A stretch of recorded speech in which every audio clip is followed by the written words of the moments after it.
Aloha, everyone. Welcome to another edition of the official Ronnie Landis podcast show. And as always, I am your host, Ronnie Landis. I am also the founder of the Holistic Health Mastery Program. This is my online holistic nutrition certification course, which is designed to take a student from the basics of natural nutrition all the way to the most cutting-edge areas of integrative health and lifestyle transformation. This program is really unlike anything else that's ever been available on the internet, featuring a comprehensive 70 video lesson curriculum, 55 bonus videos, a student community support group, and a monthly live video training with me personally, which is like doing a coaching session with me and hundreds of students from all over the world each and every month. This program has received incredible reviews and feedback from students of all backgrounds and all educational levels, such as the budding health experts and professionals to longtime holistic wellness enthusiasts, all the way to the complete beginner. There seems to be a lot here to offer to virtually everyone who has a keen interest in learning how to optimize their body, mind, and spirit through redesigning what they believe is possible, not only for their health, but ultimately for their life and the lives of those around them. And one more thing that sets this course apart from all others is that once you enroll, there are no hidden fees, no limitations on the content that you can access up front, and no time restrictions. This means that once you purchase the program, it is yours. Period. End of story. There's no 6 or 12-month time limitations with a continuation fee waiting for you at the end. This is a go-at-your-own pace course that you can continue to access as a lifelong resource that will prove to be an investment into your education, into your health, and into your personal growth that will bear fruit for years to come. So you can find more information and enroll into the Holistic Health Mastery Program at www.holistichealthmastery.com. And now on with our show. So today's episode is with a colleague of mine from across the way in the UK, Jevon. And if you've been paying attention to the holistic health and integrative nutrition space on social media, then you've undoubtedly come to hear about this individual or his work in some form or fashion, or you definitely you've heard a lot about him possibly. He's been making a lot of noise on social media in the last couple years.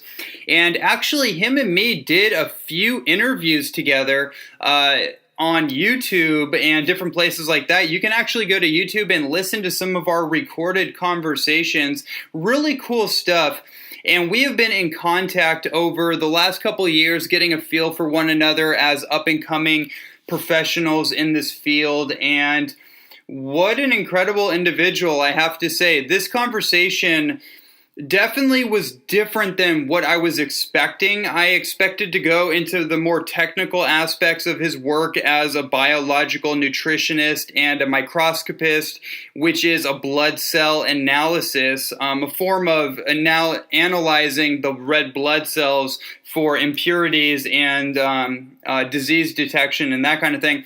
I know that's a big area of his focus as of recently. I thought we were going to go way deeper into that, and we definitely go into some of the nuances of his work, but this was much more of a philosophical and personal exploration than I originally anticipated. But I have to say, after listening back to the interview, I'm so glad it took the direction that it did, because what an incredible conversation this really was. It was just really vulnerable, really authentic, really real.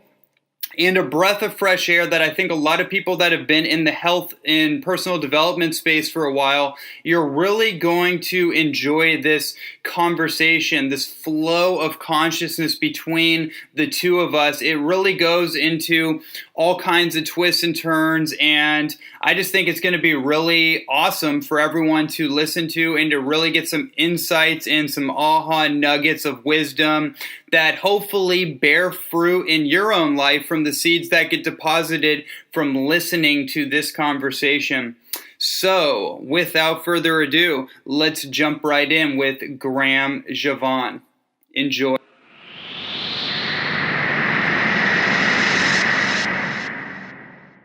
Graham Jevon is a biological nutritionist, microscopist, and blood specialist, natural physiologist, as well as being Europe's most established, well-respected naturalist. Graham is the founder of the integrative lifestyle strategy and education platform Biological Nutrition and Chi Bio Nutrition. With a remarkable background in biology and chemistry and the ability to read the body, he is recognized by some of the top specialists in the field of health and health science. Graham Jevon is a naturopathic nutritionist who has extensively studied and worked alongside oncologists, homeopathic doctors, GPs, orthopedic surgeons, cardiologists, nutritionists, psychic healers, and even the Amazonian shamans in South America. This has given Graham a multi-dimensional insight into how and why the body functions the way it does and how disease can manifest and be healed authentically. His own remarkable story of incredible weight loss and real-life health transformation is exceptionally inspirational. He now shares his story and expertise in all corners of the world, helping thousands of people overcome health challenges and severe illness. Graham is renowned for putting your health back on nature's operating table and ironing out those kinks in your dietary and lifestyle choices. Welcome to the show. Thanks for having me, Ronnie. How's it going? It's fantastic. It's really, really amazing. We live in incredible times, and I could not be more excited to have you on the show. I know we're going to dive into some really interesting and potentially untraversed territory, so I'm just really excited to have you here. Man, it's an absolute pleasure. It's been so long since we connected, right? And the last time we connected, I believe I was interviewing you. And we've done a few in the past, and it's been good flow, good vibes. But I'm ready to share some cutting-edge information and some info on some technology that I've been diving into as well. So, yeah, excited to be on this podcast. Excited to be rolling with you, Ronnie. Let's get down to the nitty-gritty. Absolutely. So the first place I'd love to go with you is, how did you get started with your health journey? Because everybody that is on this path, and really is on any path, there's a hero's journey theme that starts, right? There's an impetus, there's a catalyst that propels us into a new journey in our life, in our health. And so what was that for you? Great question. Well, like everyone, I guess the hero's journey starts from birth. And, I'm going to skip to like the age of 2 here to what I can remember. I was born with asthma, chronic asthma condition. By the time I was age 2, I'd already been revived once by my mom and once by the second time by a doctor because I'd stopped breathing and the oxygen hadn't gotten to my brain. So yeah, there was that. And then when obviously that happens, the doctors and your family, they get scared. So they put you on medication, what the status quo does. And yeah, I was on a lot of medication, mate, when it comes to being a child and interacting with these pharmaceuticals. I was on 8 different types of medication right up into my teens. But the medication that I was on was steroids and inhalers, this type of thing. And they make you crave certain foods, which made me crave salt, fat, and sugar. Not the good kinds that we know are available today, but like, you know, the typical kind of Western European diet. I was choosing salts, fats, and sugars, and my diet was loaded with those, and you know, just all the junk. So I got fat. I got really fat, and I had acne, eczema, psoriasis. This was growing up. I mean, by the time I was age 12, I was a pretty heavy kid. You know, heavier than most kids around me. I was having asthma attacks every night. My skin was just terrible. I got into my teens, and it just kind of got worse. So, but I've always been kind of interested in like alternative education material. So, you know, by the time I was like 16, they put me on Ritalin because of all the chemicals I was eating. They said I had a chemical imbalance in my brain, so they drugged me with Ritalin and Concerta, all of these like really potent, neurologically damaging pharmaceutical drugs. And, you know, that gave me brittle bone. I would break my arms, my fingers on like small contact, minimal contact with things, with objects. And it was just like, it was just an issue. Everything was an issue, and I always had something wrong with me. Fast forward to like 16, 17. I picked up a book which was Raw Eating by Havana Sane, and then I furthered my studies into raw food nutrition with David Wolf's material. And when I read that book, Havana Sane's Raw Eating, it just kind of like switched me up into, you know, exploring raw foodism. And bear in mind, I was on many different types of medication, like the Ritalin for medication for asthma, and even steroidal medication for like inflammation and acne issues. So it was like altogether 12 different types of pharmaceuticals. It was insane. And when I read that book, it just like kind of landed in my consciousness to just do something about it. I mean, an asthma attack at night will kind of scare you into anything, you know? And it definitely spurred me on to read this book. And when I finished the book, I just switched. I was 100% raw foodist overnight. And, you know, I went to the first thing that I knew was raw, which was fruit. So I became a fruitarian. Mm-hmm. My family thought I was dying within a 3-week period because I'd lost so much weight. I had an insane detox with like things coming out of my eyes. My lymph system was so backed up at the time. Like my lymph nodes were so inflamed with lymph fluid and just all around inflammation, that when I started to drain that by like getting on rebounders and having all them fruit acids and enzymes go through me, pulling out all of them protein, all of them, the calcification and all the proteins, it just kind of like, the only way I could describe it was like having golf balls move down and through your arms into your like chest, and then felt like it was going into your colon. It was the most bizarre experience ever. And you know, it left like a lump of lymph and hard tissue in my back, to which I went to a Chinese medical practitioner and he popped it, and it was just like all this pus and lymph fluid. It was insanely gross. But it was good to get that release thing going on. And yeah, my family were just thinking that, you know, something's going wrong, but it never felt so right to me, Ronnie. And, you know, the best thing about it is when I went on this lifestyle change, everything changed. I didn't just have eczema disappear, but the asthma disappeared, and I didn't need my inhalers anymore. And suddenly I could think. Even though I felt terrible in a way with all the cleansing, I could think again. And it just spurred me on to kind of further in my studies later. So yeah, that's kind of how I got on. Like, I guess you could call it the hero's journey. And it was just like, you know, I made a really deep decision in myself. And it was kind of like all the universal signs were saying, yeah, look, dude, you're going to have to look at this, you know? Mm-hmm. Mm-hmm. Yeah, it was pretty deep.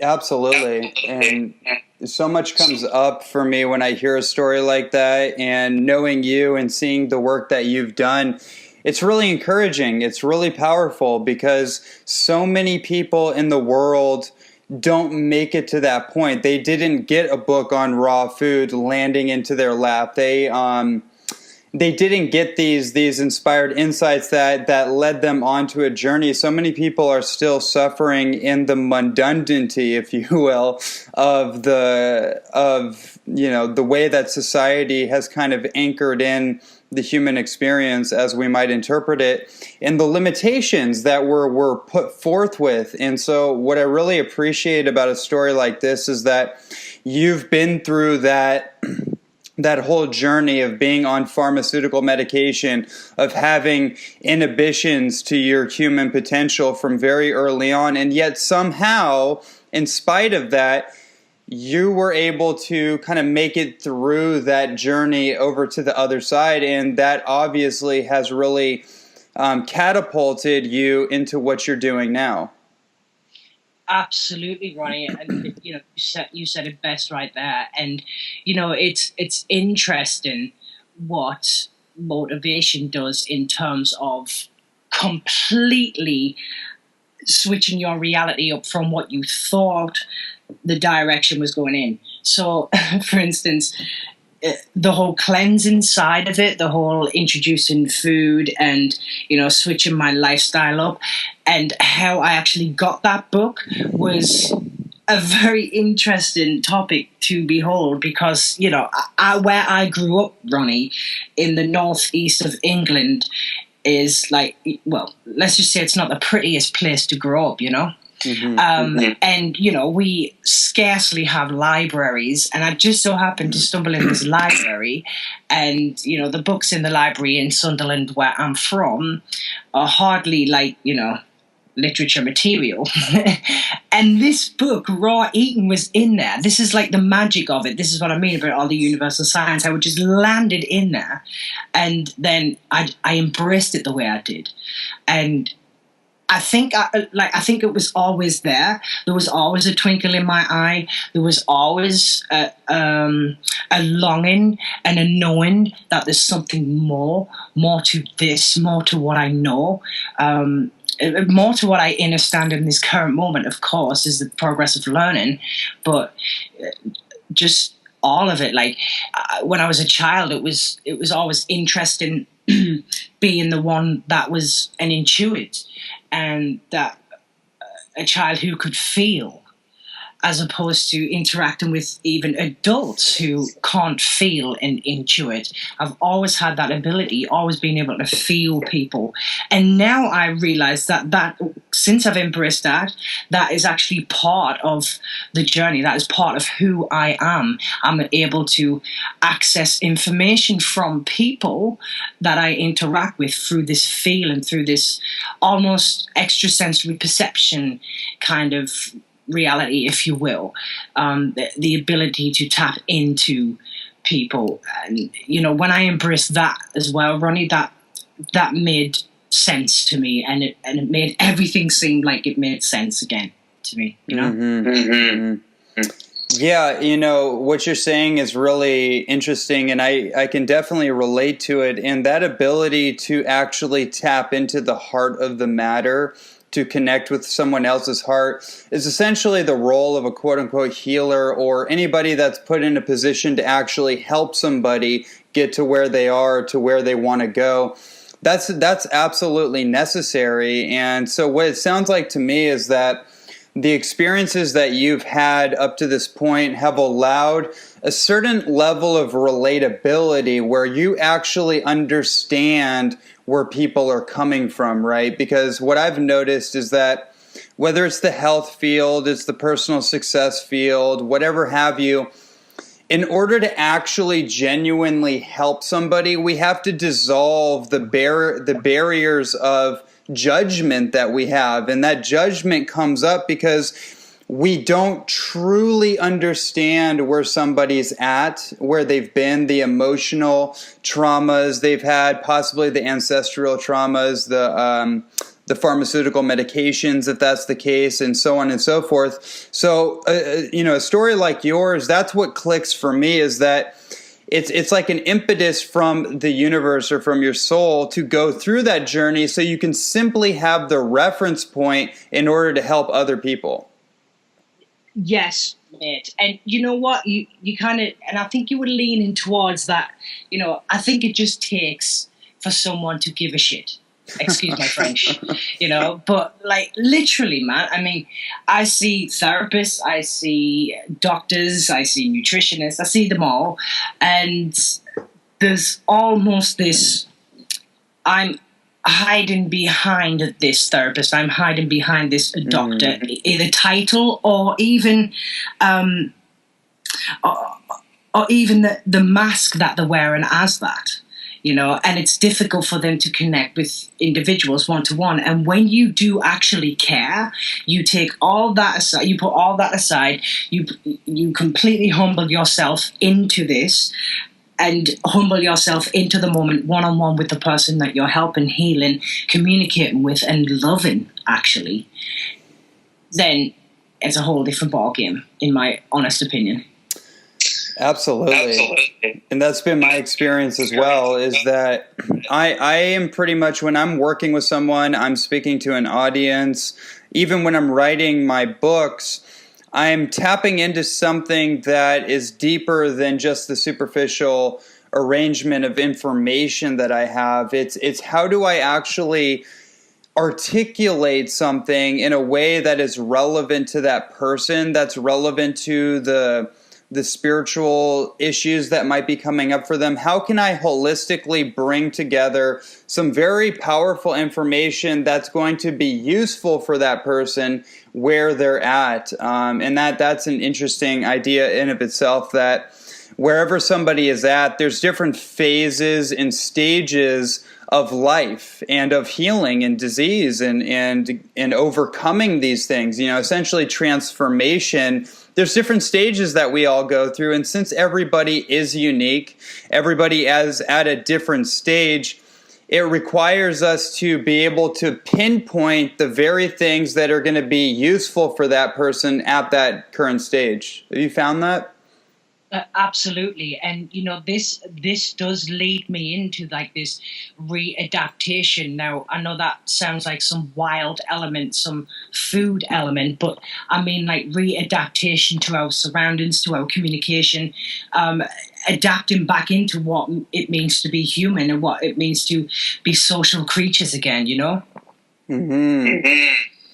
And like this social community living and nutritional intake and conversation, all of it, Ronnie, has its key element in health. This is why, like, when social media grows, the information grows, and the elements of success become hotter to touch, and they boil over, and whatever that may come out of it, whether it be grounded information, whether it be scattered information, what we're picking from, as a collective, as a community, if we all get together on board, care enough, I feel that whatever is out there in terms of what we manifest externally from the internal environment, we ground it as a community. And then, only then can information be powerful. Well, very well said. Very well said. That's actually a really great kind of nuance, is that information is just simply information, but unless you know what to do with that information, and then further than that, you actually implement it in a way that is consistent. You're making a consistent choice every day to further that information's power in your life, then only does it really become real. And you know what? What is a phrase or a statement from Thich Nhat Hanh if a community and a collective of individuals can't share it? How can Osho be so powerful if individuals such as me and you can't share it? Yes. We give life as a collective. We give life to ideas, to thought, progress, you name it, whatever it may be, we give life to that as a community, as a collective. There is no individuality in terms of who we are bonded to. There is individuality in terms of thoughts and dreams and goals. And this separation only comes from the source field of ideas when we are not integrating in a community environment. And those ideas, when manifest, will always have a look when you build a company, when you build an idea, when you build something. You need a team, right? You can never do it on your own. And anyone who tries fails. The best entrepreneurs are the ones with the most guided, structured team because they know they can't do it individually. We are collective. We are multi-dimensional community individuals. That's how we heal. That's how we heal. And same thing with frequency.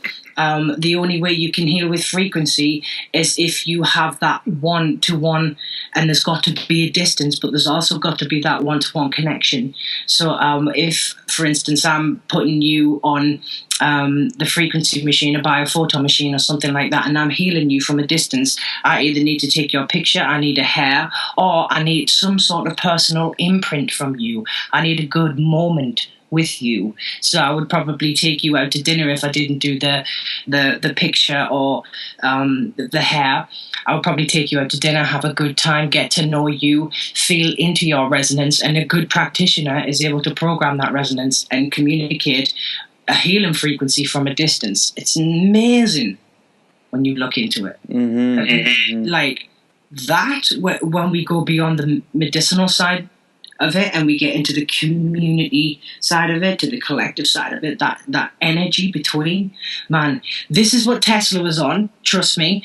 Whether it be electric or not, he was tapping into something far more diverse than electricity here.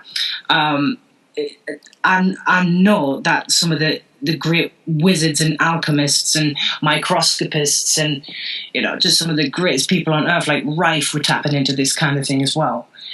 It's phenomenal. Right. It's like the resonant signature frequency that each one of us holds, like the orgone energy that Wilhelm Reich was so into, and that idea, which has been categorized or explained in different ways. Essentially, it's that resonance signature that is built into each one of us, and that's what connects me to you, you to me, and all of us together. Is there's a unified field of creation, which is a very real, scientifically validated phenomenon that actually makes perfect sense once you just get to that basic conclusion that my thoughts are not secret. My thoughts are actually affecting the whole. And so that's such a vast and deep topic. And just one to conclude that thought is that whatever we are doing in our personal life, on some level, it is affecting the collective. So even when somebody is thinking about, how do I heal something? How do I heal myself? You have to be able to go from the soul perspective of like, okay, well, what kind of micronized traumas have been imprinted upon me, or have I imprinted upon myself? And how can I work from that level? Because the physical manifestation, call it a cancer or an infectious organism of some sort, whatever the case is, those are the manifestations of an internal terrain that is no longer suitable for healthy cells that respire on oxygen. And a lot of that has to do with the emotional and psychological turmoil or conflicts that people have unresolved within them. Absolutely agree. 100% agree. And those emotional turmoils have a physical manifestation, and that physical manifestation is through differentiation and pleomorphism, and it is a physical, mental, spiritual, metaphysical act of development. And it's bringing it back again. It's that whole readaptation method, like, okay, this is how we express ourselves through our thoughts. This is how our genes are influenced, our genetics, through our thoughts, through our actions. how can we sway to and fro with this without getting too out of balance in terms of how we express ourselves? Out of balance, what does that mean? Well, we're human and we're mammals. Those two separate things mean a lot, Ronnie. Humans, the human has a spirit.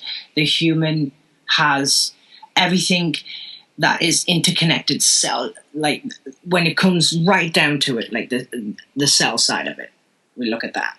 We look at the metaphysical side of it, the physiological side of it, all of it. When we look at humans, it's profound, the level of metaphysical, deep physical connection that we have with each other. Now, when we look at mammals, we're looking from a physical perspective. We're looking at, cells again. We're looking at the interaction between cells. We're looking at chemicals. We're looking at biophotons, all of this thing, right? But the human mammalian species is a totally different adapted species. It's like, I like Daniel Vitalis's work when it comes to like adaptation, but I think it's incomplete. Mm-hmm. And I also like some of the stuff out there on rewilding, but I think it's incomplete because, the backwards movement, forwards movement, approach to diet, nutrition, lifestyle is a little bit skew-whiff to me. If you guys understand that word, it's English, it means topsy-turvy, kind of. It's a little bit topsy-turvy all over. And I think when we dial it in and when we're speaking of resonance and connection, this way I think we can get a good understanding of what it is we actually mean to readapt, what it is I actually mean to get back on track with the human species as it is and the mammalian species, the human mammalian. That is what I'm exploring. And the biological nutrition approach to it, which is, why I bring it up, is really just an approach to diet and lifestyle that takes into account the important factors which are always overlooked, Ronnie, or neglected by other practices. So it's been like a 6-year and counting study on human biological diet and lifestyle, which encompasses client individuality, anthropology, somatology, epigenetics, indigenous nutrition, so exploring those regions with a focus on applying like wild adaptation strategies, which are from careful observation of nature, of course, that's the only way we would look at it, as well as individual intuitive guidance. So like the person has to know who they are. And like when we are working with people, we nurture that. And when brought together as a whole, Ronnie, and applied properly, these factors support our clients in living healthy, vital, just they're alive again, they're connected again. And, it's everything they deserve to experience because it's everything I deserve to experience. An integral part of our practice and what we do with biological nutrition is to harness the power of things such as advanced modern technologies while remaining connected to our roots as wild humans, forming an entirely new approach to well-being, completely taking down all diets, all dogmas, everything that we've seen so far, putting it all on the table and defragmenting and recollaborating. And, not only does biological nutrition encourage the consumption of more wild foods, it also facilitates a move towards nourishing and genetically traditional foods and lifestyle, really, including primal activities like foraging for free food, which is basically sovereignty, and the stimuli we encounter from a more natural way of living, like being outside, that helps to reignite the immune system. This and its inception in biological nutrition, that thing coming to light, that entire experience, smelling the trees, smelling the flowers, and actually recognizing these are volatile organic compounds that when present within your senses do some adjustments to your brain chemistry. Absolutely, dopamine, serotonin, even things like hormones, and it's from your entire metabolic system adjusts. It's amazing. We also encourage pure, pristine living, and show by example how even with like a busy lifestyle, an active lifestyle, we can always make time to incorporate more authentic and primal practices. I mean, that's just a given. So all the solutions to challenges we're looking to try to tackle. We're trying to get down to the solution-based orientation, and any issues that arise in terms of health and well-being, I'm confident as an individual representing what biological nutrition is, that we can tackle the situation no matter what it is. And this is what the whole practice is, Ronnie. It's getting the readaptation in humans back on track. I love it. I love everything that I'm hearing, and I really appreciate having this conversation with you because, as you said, we've watched each other from afar. We've collaborated in moments in time, but now as my own maturation process has evolved as a nutrition specialist and a transformation coach, if you will, I've put together all the puzzle pieces, or let me rephrase that, I've put together more puzzle pieces. And my brain has started to work more holographically, where I sit in meditation now, I ask sincere questions, and then I just wait for these data points to constellate together as if I was looking at the stars. And so what I'm hearing from you is essentially, in a way, kind of a reflective of a lot of these constellations that come to me. Essentially is that we've gone through different rabbit holes, we've gone through different ideologies and different vehicles of nutrition and lifestyle, and now what we're realizing is that those served us as transportation vehicles to get us somewhere, but now they no longer are adaptable for where we are going. They're no longer useful in the sense of having a dogma per se, right? Because it's worn out its welcome, right? So like we drop that, we take the things that are useful for us, and we move forward with our personal evolutionary path. That's what I'm getting from you, and that's what I really appreciate about your work, is because you're hyper specific, you're hyper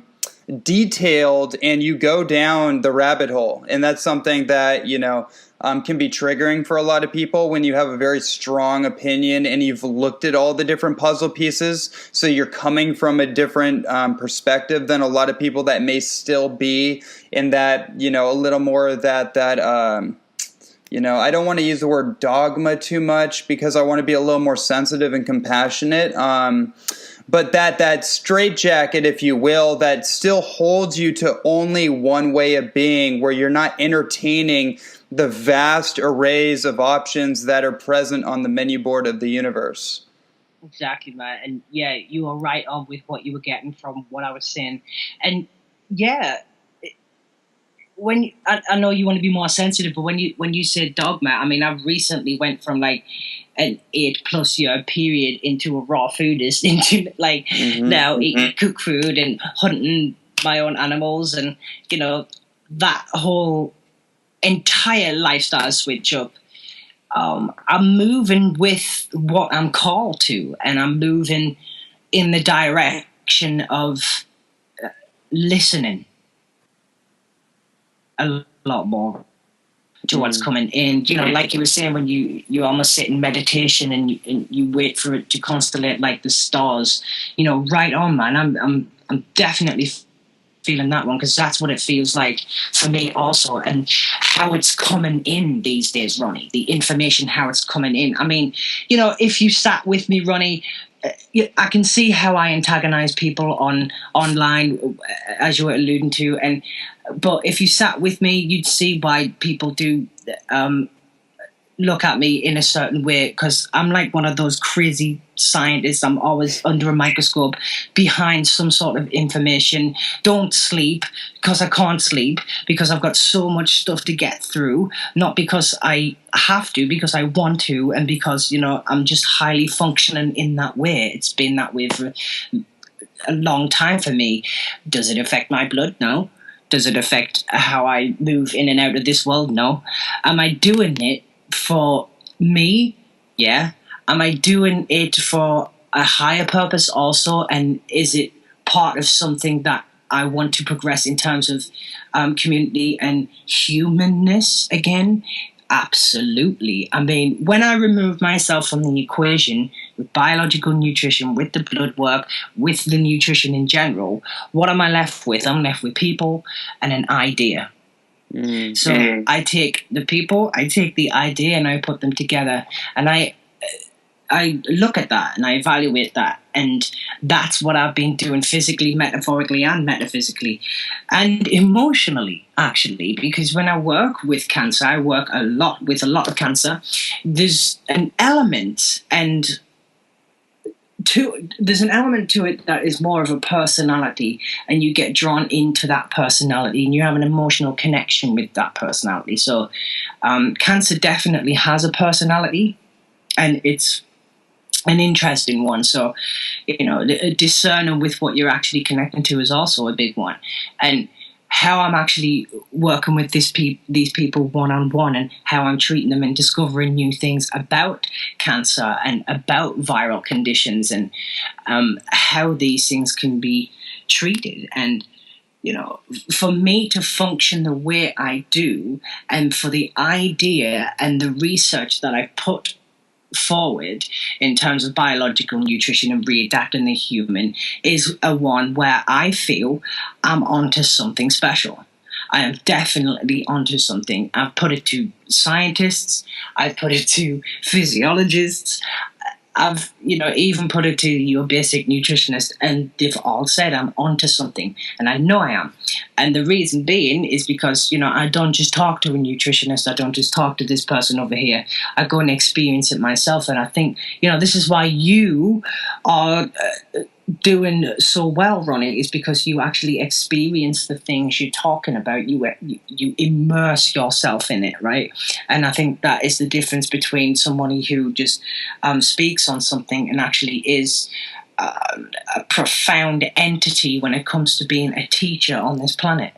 And in terms of a public speaker, I don't know if I'm one of them. In terms of a researcher, I don't know if I'm one of them.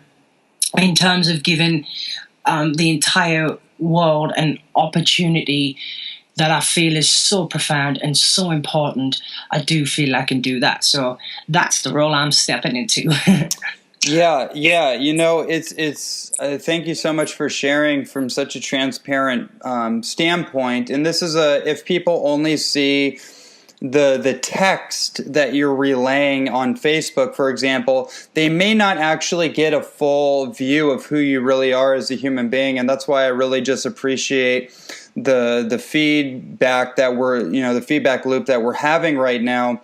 And one thing I wanted to mention, in terms of what you're bringing up about, I don't know if I'm a researcher, I don't know if I'm a public speaker per se. You're all of that, right? You're the king, the magician, the warrior, and the lover. Like it's the built-in archetypes of the masculine, and also the feminine obviously have their counterbalancing archetypes as well. But I really see you as a magician archetypically, but then you can't get away from the other aspects. So somehow we're dancing through these archetypical experiences to find out exactly what our focus is, what is our genius inherently inside of us, and then how can we best use that, come into harmony with that, so we can really conduit some real powerful insights, and our life can actually be a testament of our message. Right, oh man, you said it. You said it. And you know what? I've definitely recognized my genius recently, and I've definitely recognized my masculine recently. Two of the most powerful activation methods that I've activated. I mean, that has been one of the most powerful things I've done. Like even the realization of it and the recognition of it. It's been powerful. Yeah, it's funny you say that. I feel like listening to you here, you and me are on parallel paths. We're obviously in different parts of the world. We have a different archetypical expression in a certain way. We're different people, essentially, right? We have a different focus, but the commonalities are so glaring right now. I didn't actually realize it.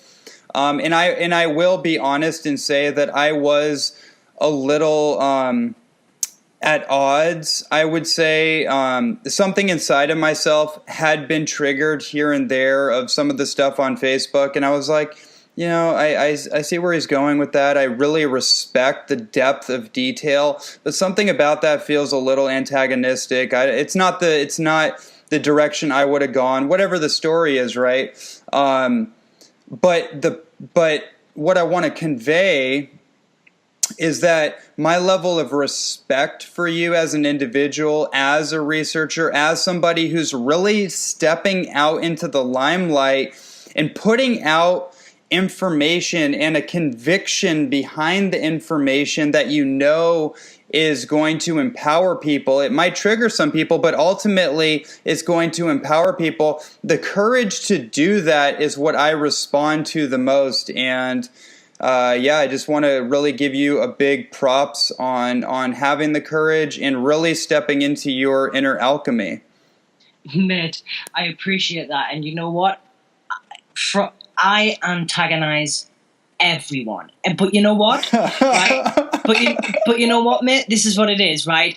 I now realize that is part of who I am, and I accept that now. When I first started everything, the research, the teachings that I'm putting out, you'll notice I'm very different then to how I am now. And then what it was like, try not to antagonize people. Try not to say this, try not to say that. Now, Ronnie, I just say it, right? Because how it is how it is. And as you say, the conviction behind it, what I'm putting out is what I'm putting out. The way I put it out is different. People like it. People hate it. People have strong words and love words to say to me. The difference between me and the teachers out there, Ronnie, is that I give a shit, but I really don't give a shit. Thank you for so brilliantly summarizing my own self-reflection. That is the perfect term, is that I care so much, and because of how much I care, I don't. Yeah. It's a paradox, exactly. But it makes perfect sense, is that if you care about what you're doing in your life, you have to not care about what people think about it. This is exactly where I'm going with it. And you know what? There's so much conviction to that. There's so much to that I've had to develop over time. And do you know who's been a big mentor with that? Kenny. Yes. Kenny. Oh, yeah. Been a massive mentor in that. Self-realizations, just being in his presence with his energy with it, and borrowing his practices and his meditations and some of his material that he's been listening to, and and really taking that in and grounding that, and then coming from my authentic space and adding a little spice here and a touch of cinnamon there, and really coming into my own, Ronnie, knowing who I am, because let's face it, you know who you are, I know who I am, and the signals, the messages, the images that we're putting out there is real. Because when I started realizing that this is not about me, I represent something, but this is not about me, then I stopped giving a you-know-what. I'm knowing that I want to go into a new direction with you, but I want to also put a little imprint on what you're saying, for my own entertainment, if anything. Hopefully someone else gets something out of this. But I think of Martin Luther King, right? And I think of him going up there and standing at the podium in front of thousands of people. And you know what he didn't say? He didn't say, ladies and gentlemen, I have a complaint. And now he said, ladies and gentlemen, I have a dream. Now, why do I mention that? What comes up for me is that if he was thinking of himself, of the pain that he felt, even his brothers and sisters, if he was thinking from that myopic perspective, he would have said, I have a complaint. Let's rally. Let's express our anger. But he didn't do that. He said, I have a dream of love and unity between all races, all sexes, everybody. That is an expanded perspective, and he knew very well that his life could be coming to an end very shortly, but he still was up there to share a dream of, the evolution of humanity. And so that's really I want to bring that in because what we're talking about is not just a nice conversation of love and light. We're talking about something very real that you're experiencing, that I'm experiencing, that a lot of our colleagues are experiencing. And it's an impulse of the divine, if you will. That's how I interpret it. It's an impulse of God that is praying for us to wake up. We don't need to necessarily pray to God per se. God is praying that we wake up and actually answer the call. Beautiful, man.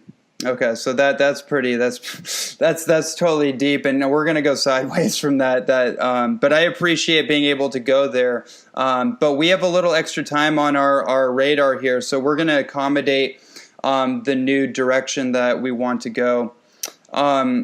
So what comes up for me, Graham, and I think you could provide some incredible insight on this, and it's a simple question, just a simple question.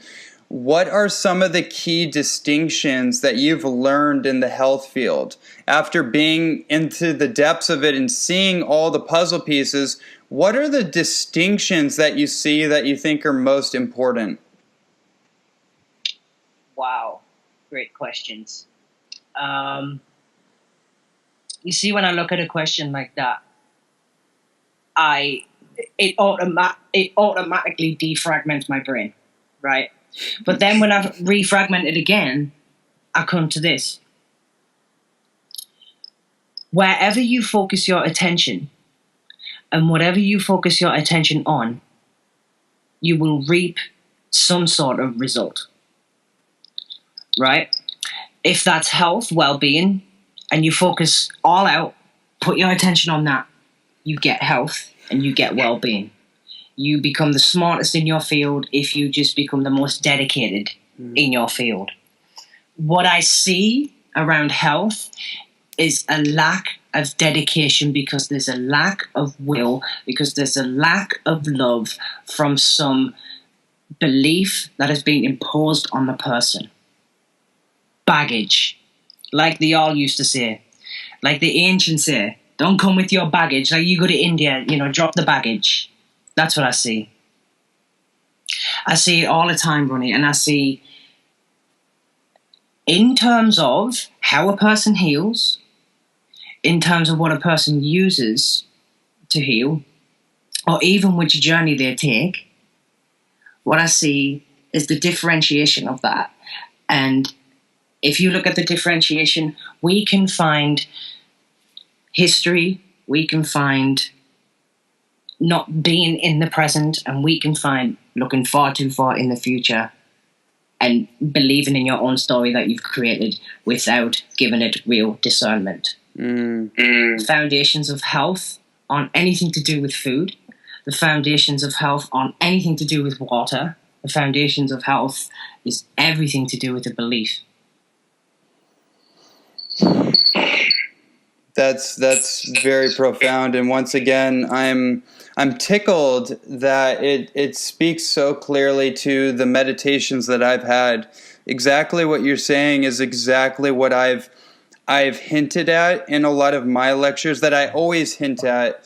and sometimes more so very clearly have just been putting in people's face in a certain way of metaphorically, is that what you just said is that where your attention goes, energy flows, and that's a very real strategy that you can use to implement into all areas of your life. And I like what you said, that health essentially doesn't have anything to do per se with food, with water. I think of water. I think of my dedication or my genuine love for the field of spring water and all water. I love all of it. But I thought to myself, why am I still a raw food enthusiast? Why am I still a spring water enthusiast? It's like I could easily have been swayed back and forth and yo-yoed all over the place, but why is it that those things have stuck around for me? And I just realized, I accepted that part of me inside my heart that is seeking authenticity, that's seeking something that's natural and not superficial, right? That comes up for me strongly. And then I also love how my body has adapted to these things over the years of letting go of the dogma. So essentially, I am actually just responding to what I'm naturally attracted to, instead of thinking this raw food, that's the way, right? That's the way. Or the spring water, that's the way, or whatever. I'm just responding to a natural inclination that's arising for me, and that could be different for somebody else. It's amazing, man. And you know what? Lately, I'm feeling that what I'm selecting in terms of food, it's become so profound, the changes I've seen in my body. Because what was happening to me, Ronnie, I was going the opposite direction with my food. When I was doing the raw food thing, and I was doing it in a specific way, but I was gaining weight. And, there was some things happening to me that I thought, really shouldn't be happening. And I was on the herbal practices. I was, what I've been like, right? You've tapped into my journey. And it still wasn't going right. And it was actually this constant hunger for something. It wasn't a physical hunger, and it wasn't a cellular hunger. What it was a hunger to be grounded. And I didn't know that at all. I was spaced out for years, Ronnie, which is why I sound different now than I did even just a few years ago. I was spaced out. Raw food got me into an amazing place, changed my life, has actually opened doors for me that I thought would never open. I didn't even believe was a door, actually.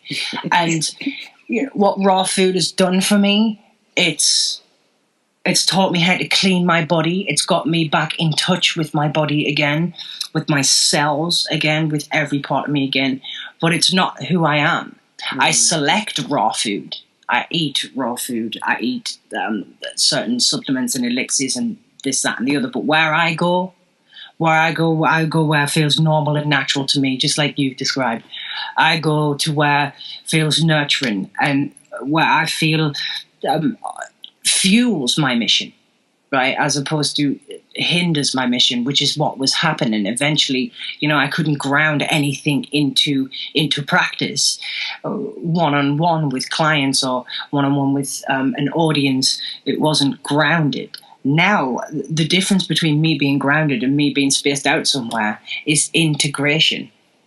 And that integration has caused a massive shift in my reality in how I help and assist people on their journey as well.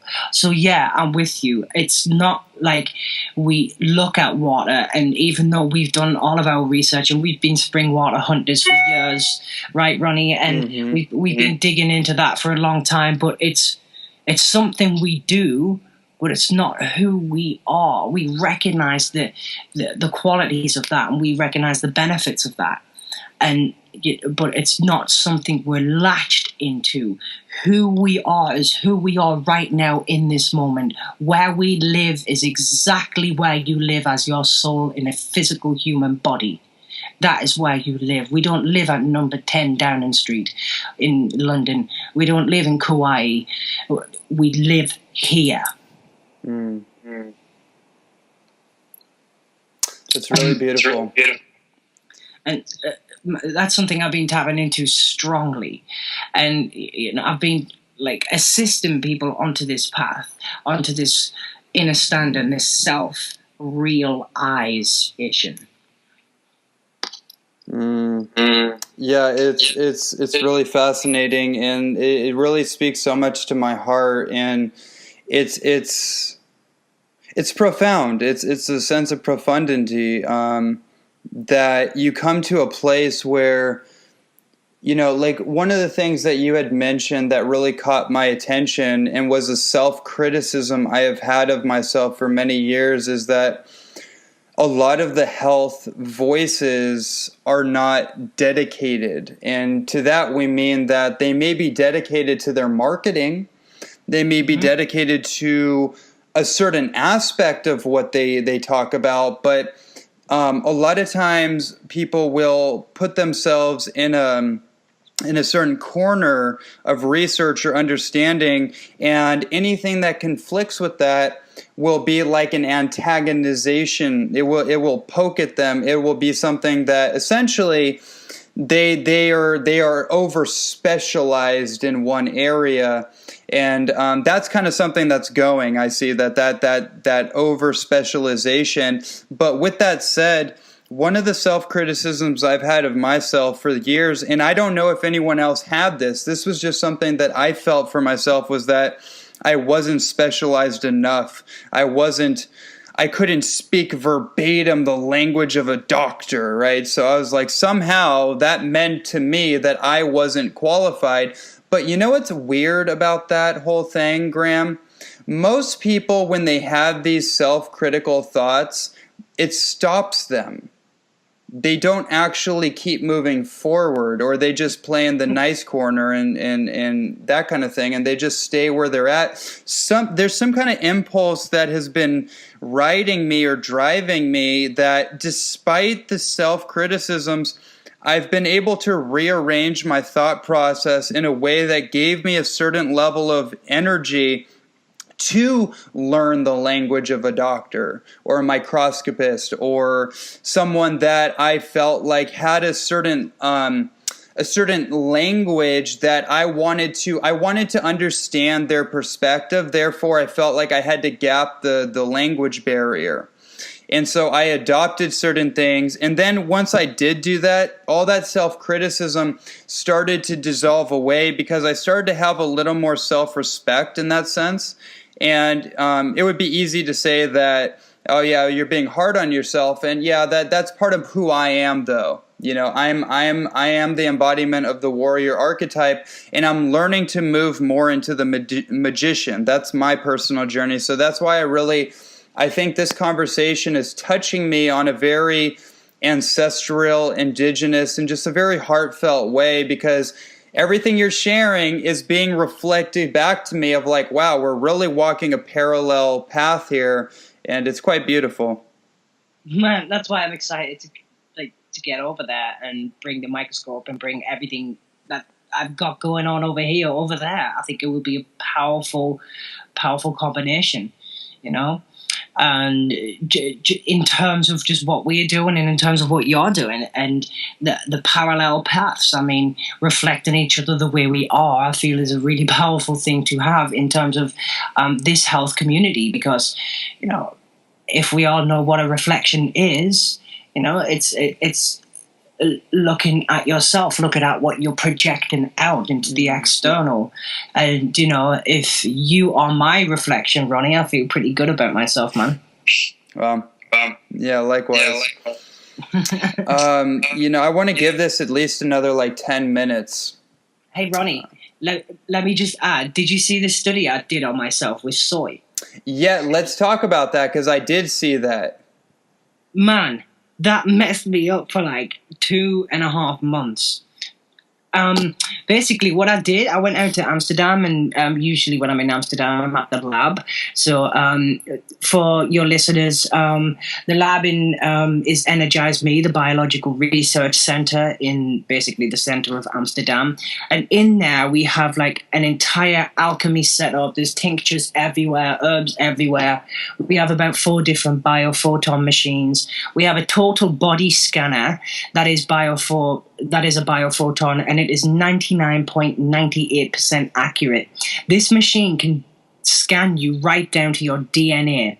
So there's barely anything that we miss. I mean, usually if people come in with cancer and they're being diagnosed with stage 4 cancer and, they're being given weeks, we put them on the scanner, and we usually, a lot of the time, not usually, but a lot of the time have found it to be a misdiagnosis, like Epstein-Barr virus shows up, not cancer, which Epstein-Barr does actually mimic like cancer symptoms. Anyway, we've got the Lukovsky multi-wave oscillator with the Tesla technology in there. We're loaded out. We've got infrared mats, saunas, you name it. And what I do in there is I bring people in and I assist them with their health, but I also get members of my team, and we volunteer on each other, and we do studies. And I'm usually studying on myself. It's something I really do like to do. Plus, there's not many people who like to volunteer with the kind of things that I like to study. So I did this study with the soy. I fasted, and I did soy isolate, soy protein. It was whole soy. And I did soybean oil, and I just ate these. And I did the whole soy, and my kidneys were, it showed up on the screen that my kidneys were under a slight bit of stress. And when I did the soy oil, man, my kidneys were wrecked. You could see there was limited oxygen supply. My entire immune system had collapsed. My macrophages were like... well, let's just say other than active, just major amounts of kidney stress. The interesting part of it was that the antitoxin, which returned my blood back to normal, was nattokinase. Yeah, the blood thinning enzyme. Yeah, coming from soy, which was interesting. And the other interesting part was, which I didn't document or put up on Facebook, but it's logged in my portfolio, of course, is that we took five individuals from Asian origin and 5 individuals from European. And the 5 individuals from Asian origin were put on whole soybean and soy oil, and the Europeans were soybean and soy oil. The Europeans all had basically the same issues as what I had with my kidneys. The Asians, only 3 of them had literally as though nothing had been given to them, and the other 2 had a slight differentiation in their kidneys. So, which... It would take a longer study, of course, and a more detailed study. But from my own personal study, it tells me that, people from Asian origin are actually in some way adapted to soy, at least more so adapted to tolerate it. Not saying that it is a health food for them, but more able to tolerate it. Yes, thank you so much, Graham. Jeez, that's like the point of like...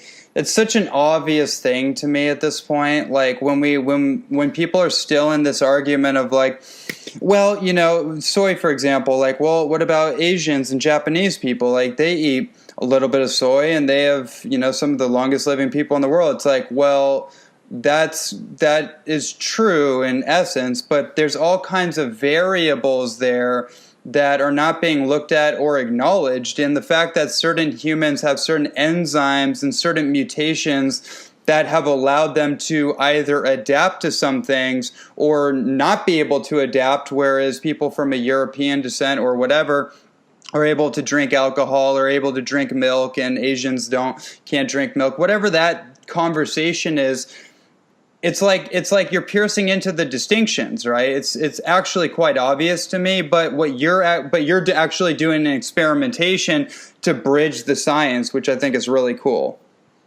Yeah, man. I thought if those guys aren't going to do it, then I better do it myself, right? I mean, I'm not waiting for some highly paid CEO of a pharmaceutical company to even bother to fund me. I know some big guys in pharmaceutical companies that I get a lot of information from those guys. It doesn't mean to say I work with them or want to work with them. It's just like a reciprocation from an old friendship from time to time. But yeah, when it comes to those studies, it's like, I do it myself, so I find out myself, so there's no middleman. There's no agenda there for anything. It's just the only agenda that there is to find out information, right? And I can trust that about myself. Mm-hmm. It's like, if you're gonna eat the best food ever, it's highly likely that you kind of avoid restaurants because somebody's done it for you, and you haven't done it yourself, so you're not entirely sure what's gone into the mix. Yeah, it was. I just released an interview. At this time, it'll be far.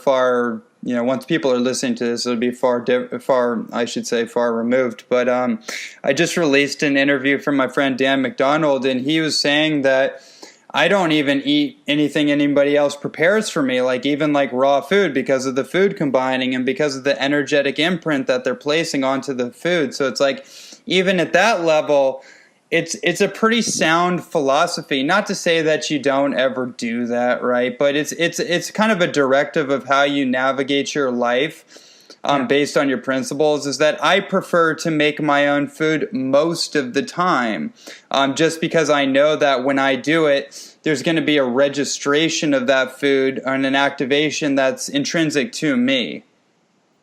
Exactly, man. And you put the love in it, you put the vibration into it. It's intrinsic to your digestive juices because you prepared it with your digestion through the enzymes in your saliva. All of this as a factor, or many different factors, is pretty powerful in terms of how you receive nutrition from your food as well. Mm-hmm. Yeah, absolutely. So let me get into this as well before we dash. I put out, I don't know if you saw it, there was a lot I did put out about vaccines and vaccine removal. Have you seen this? I have, and this is an area I want to go really deep with you in, which definitely, so I want to actually say that I want to bring you back onto the show so we can jump right. We've kind of done, we've laid out the kind of foundation. I want to bring you back on so we can really dive deeper into that. Sweet, man. That sounds good. That sounds good to me, because I would really like to get into that and some of the stuff that we found out about vaccines and the immune system and how we can actually readjust the immune system to recognize what it is again, because there's some stuff out there, Ronnie, that we haven't been told, more than Nagalase, more than the GC math thing, and this is actually a worldwide thing going on right now, and I think everyone needs to know about it, what vaccines are actually doing to the immune system. It's pretty full on. Yeah. Interesting. So beyond the Nagalase enzyme, beyond the GC macrophage activating factor, which I always knew was kind of just that's just it's a bookmark. We're getting closer to something. But again, because then I had a client who was like, my naturopath said I need to get on the GC MAF protein. I'm like, look, you need to take that money and apply it towards your diet right now, because they just found out about that. So clearly that was a factor that was present in the situation before they put a name to it. Does that make sense? Absolutely. And by the way, all of Ronnie Lander's podcast listeners, he's an exclusive. Want to learn how to make GC math? You take raw dairy Jersey milk, and then you mix colostrum powder in that, and you ferment it for 21 days. You strain that off, and you get all the coagulated proteins, and there's your GC math. Done. Easy. You don't have to pay anything for it. There you go. There it is.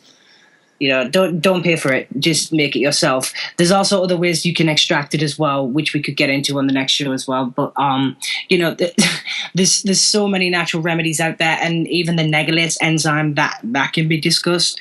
How to get access to manipulating that thing as well. It's it's all out there, and it's right in front of your eyes. Mm. Oh wow, It's getting me excited, and it's kind of like, oh man, okay, well, we're gonna have to schedule another podcast. I think that's a definite yes, definitely. Yeah, look, thank you so much for coming on and sharing yourself and the wisdom that you have gained, and all your work here. Where can people find out more directly about your work? Well, at this present time, it's interesting. I've gone through a lifestyle shift and an entire shift. I mean, literally, I've got a branding team, a marketing team that we're all putting together now. So all of my stuff is literally being like taken down and then built back up. And it feels so good. So everything's being rebranded. Everything's been redirected. You used to be able to catch me at officialgrainjevon.com. That will be up and running again in a few weeks when the website's ready. But you can catch me on YouTube. You can catch me on Facebook. Loads of free information on there. I mean, it is insane. You can catch me on Facebook, Biological Nutrition. My team and I run that page. It's very efficient at taking little bites of information with what's out there. You just catch me online at the moment. I'm going to be doing events and seminars, and I'm in Bristol, the UK, most of the time, building our tonic bar. That's all up and running now, and the launch is going to be in summer. Working in the Biological Research Centre, bringing that to Bristol, and Chi Whole Foods, or Chi Biological, distributing biological nutrition products out of Bristol, and then obviously the educational platform that we've got going on, podcasts as well running. So I'll be hitting you up, brother. So that'll be in a few months. To get that rolling, and a full-on newsreel and everything. It's going to be great, man.